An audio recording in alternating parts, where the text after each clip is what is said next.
This morning I put up that piebald to see what the upper winds were doing, and we saw one going north. We never saw anything on the ground going south, and then we set up into that. So things change as you go along, so you kind of get an idea of what you think you're going to do, and then you go out and start flying and adjust as the winds change on you.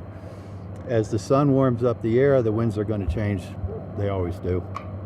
So it's just, Now, the normal pattern out here is we go south in the morning. So we're not flying a normal pattern today, which is okay.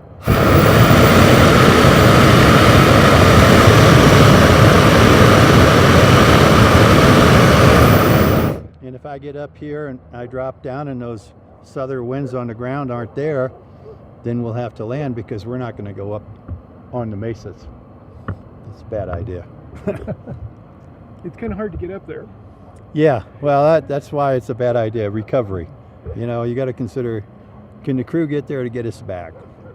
And what instruments or what does it take to put a balloon in the air besides hot air? Well, like we did today, 5 people. My theory is I want 5 people total minimum to do it.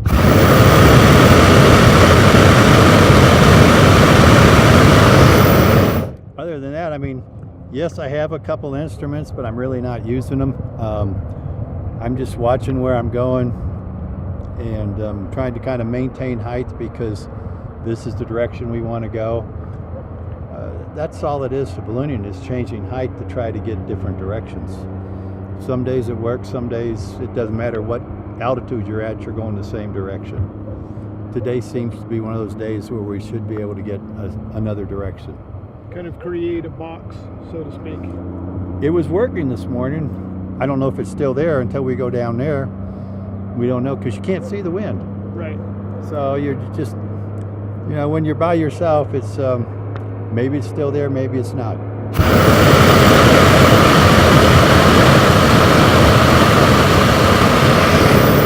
Now I've come down a little bit and we've slowed down, so to me that means that this wind is not down there anymore. Right. And so hopefully that other one still is. I'm always looking down to see if somebody's got a flag, because I want to know what the ground winds are doing, and that's what a flag would help tell me. But I don't see any flags right now, so I don't know what's down there. How much propane does it take to, say, fly for about 30 minutes or so? Does that depend on air temperature as well? Oh, yeah. The science of it all is it's the ambient temperature, the humidity, your altitude, the weight. You put that all together and, you can do fancy charts and figure it all out. Or just because of my years' experience, I know that I can put 2 people in a basket and we can fly safely.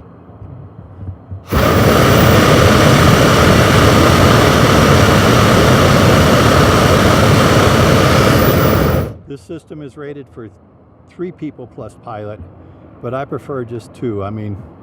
If you don't stress it, it's going to last a lot longer. If I have an adult and 2 children, then I'll take 3. But I'm not going to put 3 adults in here, especially not in Raton, because we're up above 6,000 feet. So the higher you go, the more heat you got to put in it to get up. Okay, that's similar to what it takes for getting an airplane off the ground, because it's called altitude density. Right. So the denser you don't have the dense air that you do at sea level at 6,000 feet. Right. Yeah.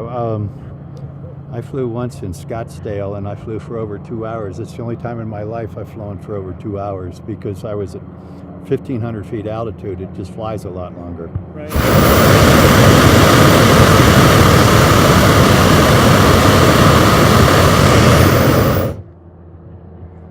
So we just kind of go with the flow and make the best use of what air we can find, and if we have to land soon, then we do.